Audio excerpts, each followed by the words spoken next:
My talk is called One Size Does Not Fit All. Talk about scripting and different sexual encounters. So I'm referring to scripts as the size does not fit all, and the other size of the heads and the better story. In terms of understanding sexual behavior, we want to know things like, the personal attributes, the context in which people are engaging in sexual behavior, and also we want to know about the specific acts in which people are engaging. This last one in particular has not received a lot of attention. So the sexual script, we know, defines the player, sets up the situation, and kind of dictates the roles of what should be going on. So sexual scripting and scripting in general, if I ask you to think about a typical first date, who's going to go pick up her? The man goes pick up the woman, and the heterosexual situation. Who's going to offer to pay for dinner? Who's going to drive back home? Who's going to walk through the door? We all have the same idea in our minds. So this is what scripting refers to. My research here is whether or not our sexual behaviors differ in different sexual relationships. We know that people have one-night stands, hookups, friends with benefits, people that they're dating or together with, and people that they share serious romantic relationships with. So my master's thesis in particular did focus on these 4 relationships. And because of time, space, and the extent to which I've actually analyzed my data at this point, I'll be focusing on these 2, the most extreme, so hookups and serious relationships. In my analyses, generally speaking, a lot of the hypotheses that I did test, it seems that hookups and friends with benefits are kind of grouped into this more casual category, and that dating or together partners, as well as serious romantic relationships, are grouped into a more serious category. So when I'm referring to these 2 in this study and the data that I give to you now, in my other analyses, you know that friends with benefits are very similar to hookups, and dating partners are very similar to romantic relationships. So in some research that's already out there, in our first example, booty calls, for example, were somewhat more emotional than one-night stands, but not like romantic relationships. These 2 studies here are what I like to call data findings, but they get the credit because they wrote them down and have the data to say that. In the first study, however, they only talked about emotional and sexual behaviors, but they didn't ask the people in their studies, did you feel like this is an emotional act or a sexual act? They just said on their own that hand-holding is more emotional and say intercourse is sexual, but they didn't get any feedback from their actual participants. In the second example, people differentiate between romantic and non-romantic partners. We were more likely to engage in sexual behaviors in relationships than with friends. Again, another data finding. We know that sexual intercourse, for example, is most likely to occur in the context of a romantic relationship than in hookups or infidelity or any other context. The thing that they did here was that they looked at 3 light non-genital acts, 3 heavy non-genital acts, and 3 genital acts. So their categories were kind of, I think, detrimental to the graph of the individuals they could have left there. So that was something that I wanted to challenge my own work. So the two kinds of relationships that I want to talk about, hookups. We know that this is popular nationwide, and even around the world as well.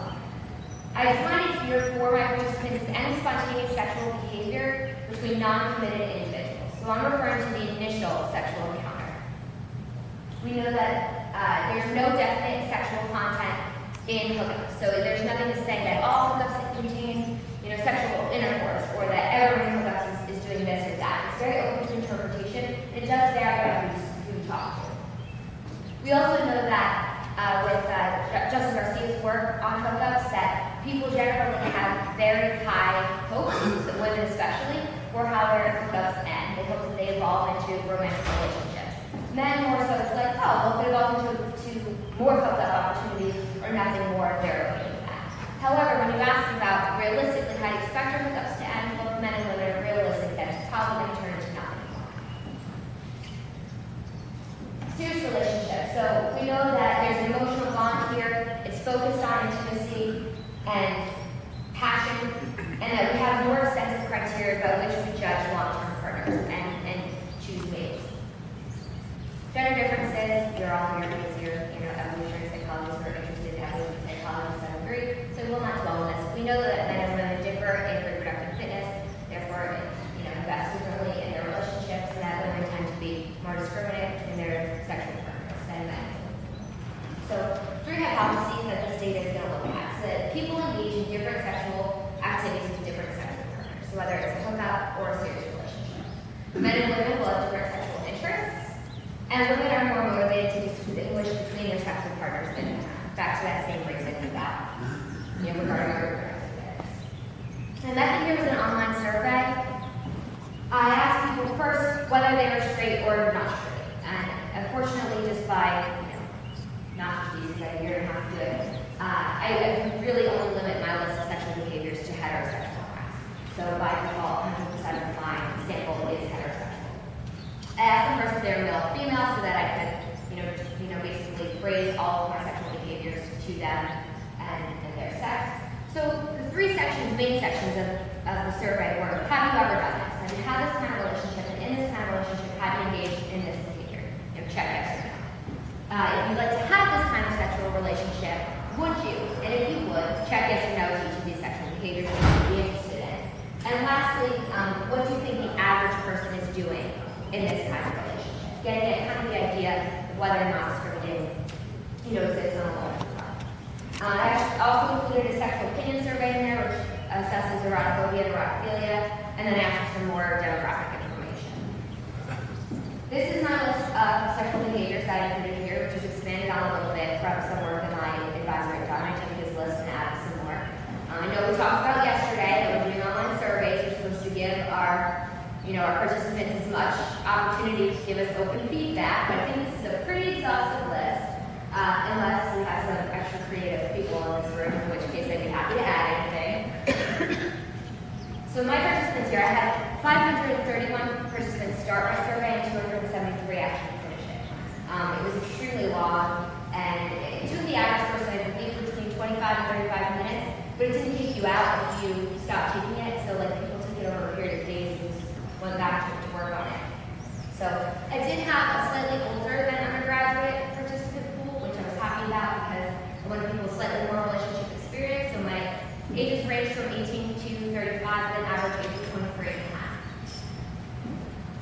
Predominantly white, almost half said that they were spiritual or religious.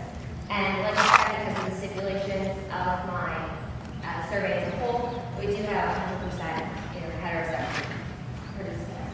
So as far as their experiences go, you can see that most of my participants have had at least one of these kinds of relationships. So they, I do have data on people that are actually reporting on what they've done. And as far as desire goes, as a slight limit in some of the more casual categories, it did have a lot of people responding to these prompts as well. What I'm about to show you is going to be a huge table with lots of numbers on it. I know I'm one of those jerks who throws those huge tables of numbers at you, but I did color code it. So what we're looking at here is for women. When I say ideally, if you could have a hookup or a serious relationship, what would you like to do with that partner?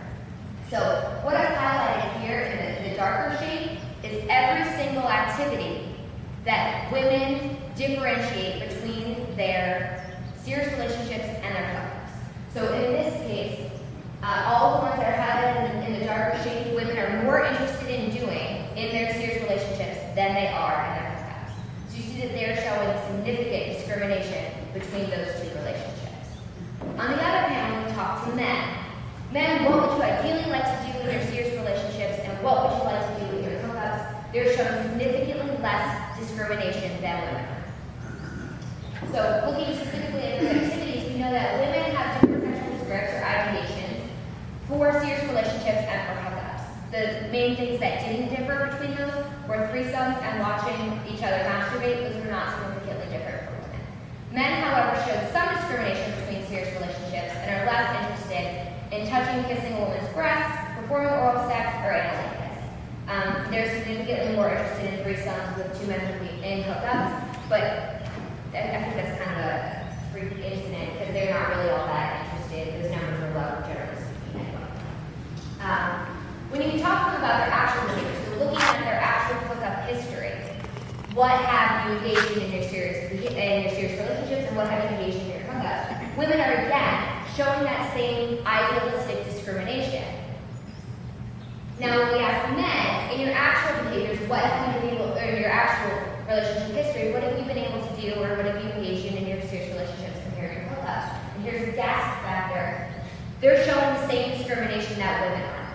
So we just looked at their ideals, right? And this is what they'd like to be doing in their serious relationships compared to their hookups. but when we look into what's actually going on, they're showing the same discrimination that women are. So we know that women are applying different sexual scripts to their behaviors for serious relationships and hookups. Again, threesomes are really the only ones that do not vary. And men are conforming to the same script in their actual behavior. So it looks like women are really kind of putting their foot down in these situations, that they're not engaging in any activities that women aren't complying with here. I also did a comparison across the ideals for men and women in serious relationships and in hookups. So I'll save you for 4 big tables with lots of numbers in them. But generally speaking, in hookups, men wanted more of everything except for handling, kissing a woman's breast, performing oral sex and analingus, receiving mild less than analingus, being tied up or spanked, for example, and watching each other masturbate. So you see some activities there where they're not interested in hookups, in performing or pleasuring their partner alone. Whereas in serious relationships, men wanted to receive more oral sex, have anal sex, and sex where in the positions where a woman is facing away. So in plain text, reverse cowgirl and doggy style. And women wanted to use more sex toys. That was the only activity that women actually had a higher rating for an activity than men did. And the other interesting thing too is when you look at serious relationships here, a lot of these, and I also forgot, men want more, oral sex, and ejaculate on a female partner. So the thing that's interesting that I noticed about those activities is that a lot of them are heavily based out of pornography, which we know has a generally larger masculine viewership than women who watch it. So in summary, there is a distinct difference between the specific sexual behaviors in which partners engage depending on the kind of relationship they are in. Despite having no difference in eroticophilia scores, as I mentioned earlier, it's basically your sexual opinion survey assesses it, but it basically measures your general reaction to sexual material, whether it's something you're interested in or something that you're repulsed by. Men still desire to engage in a greater number of sexual behaviors than women did. So, and there's evidence here that sexual scripts can vary between the most casual and most serious relationships. The limitations here is that, typically speaking, men are higher in eroticophilia than women are, but here, like I said, there was no difference. So these women in my study were particularly erotophilic, which might be reflective of some distinctive cultural shift that women can express their sexuality more so than when that measure first came out. Or it's just that I advertised this as a survey about sexual behavior, so I might have had a more sex-positive female population drawn to it. I also have a lot of dichotomous data here. So I'm asking people, whether or not have you done this, yes or no? Would you like to do this, yes or no? Does the average person do it, yes or no? So that really limits the kind of statistics that I can apply to this data. If you have any suggestions regarding that, I will happily take them because I would like to see this published. I don't think any reviewers would appreciate my large confidence interval tables. And I also looked at individuals here, not couples. So I only have one side of the story, essentially speaking. Future research, in addition to eliminating those previously discussed limitations, I'd also like to examine same-sex couples, totally different list of sexual behaviors, and look at consensual versus non-consensual activities. I did ask whether or not behaviors in each situation in their relationship history were consensual or non-consensual, and also take a look at those responses to what is the average person doing in each of these relationships to see whether or not that idea of script holds true in that situation as well. Some references, and thank you for your time.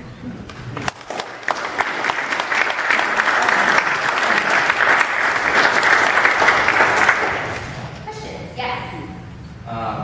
In my research, this was never listed as a reason for breakup, but a repeating theme in the comments from females as part of the litany of complaints was, I wouldn't do it like they do in porn.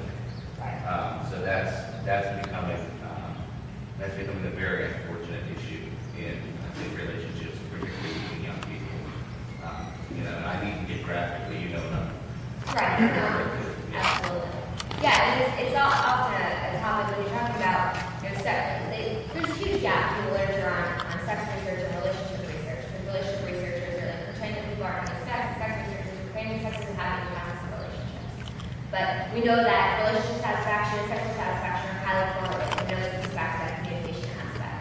So, if people are turned on by these things, they're interested in these activities, they need to express that to their partner. Whether it is even just watching pornography together, if it's not engaging in actual activities.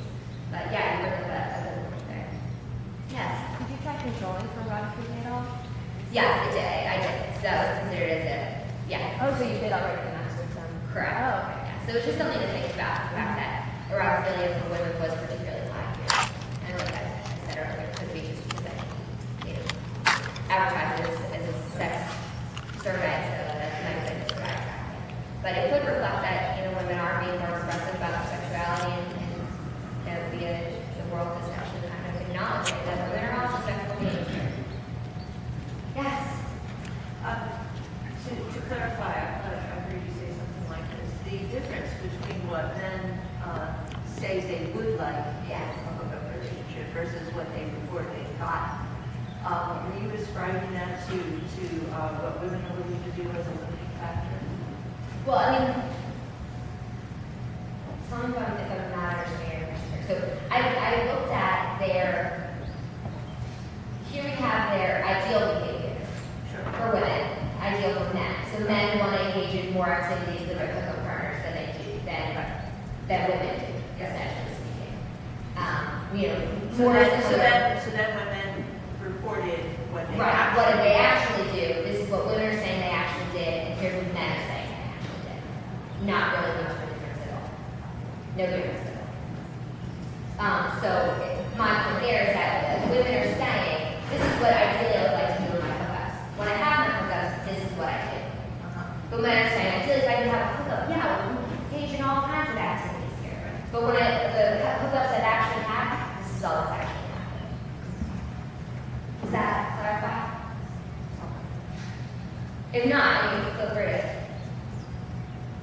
So whose expectations are being disappointed here? Women's ideals being met. So in their hookups, they're really putting their foot down. Men are only getting to engage with a number of activities in their hookups that women are willing to apply. Right, okay. Yeah. Jennifer, it's an interesting question. What's the biological function of all this other paraphernalia and sexual behaviors, right? Right. So one interesting possibility is that it's in the male case, it's monopolization of time. Yes. And in the female case, it's willingness to be monopolized, right? So does that help you interpret, does that perspective help you interpret what you see? Yeah, well, of course. I mean, we know that as far as reproductive fitness goes, that it's hookups more so benefit men than women. They have that opportunity potentially to reproduce, et cetera.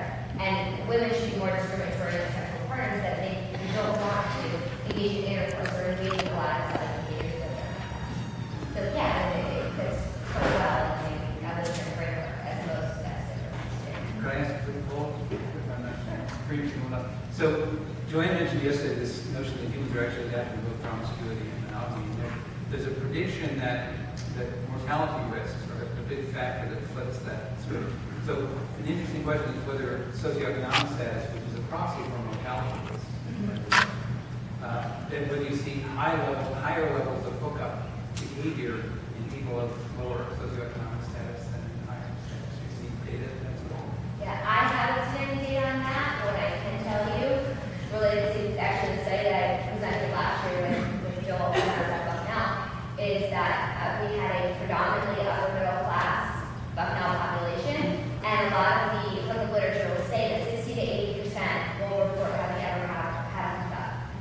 So I believe in our studies about 75% have said that they never had a hookup. So these are people who come from wealthy families, generally speaking. Yeah, And so it's high already in a low mortality risk. Right. Yeah, and what we found there is simply the longer you've been on campus and the more you've been exposed to hookup culture, the more likely you are to engage in it. Thank you very much, Jennifer. Thank you. You did a great job, Jennifer. To the camera guys? You want to say something to her in the camera? She rocks.